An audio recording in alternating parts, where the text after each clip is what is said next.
7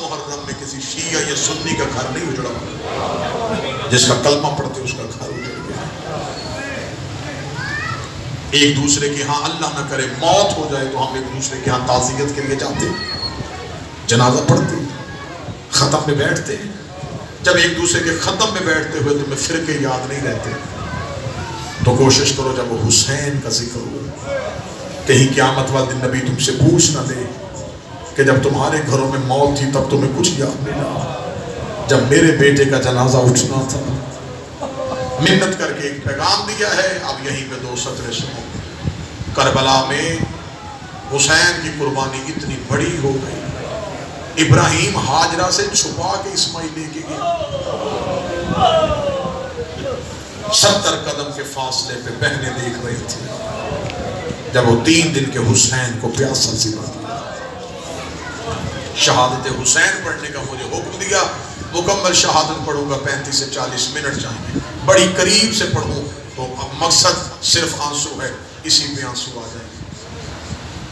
میرا مالک، میں مجلس سے پہلے دعا کر رہا ہوں، مصاحب پڑھنے سے پہلے، میرا مولا جتنے بیٹھے ہو تمہیں کربلا لے کے گئے، جو گئے ہو مالک تمہاری زیارت قبول کر، جو جا چکے ہیں وہ میری تائید فرمائیں گے۔ جب کربلا جائیں تو امام حسین کے حرم کا ایک دروازہ ہے جسے کہتے ہیں باب سدرہ، باب سدرہ کے سامنے جو بازار ہے اسے کہتے ہیں شاہراہ سدرہ۔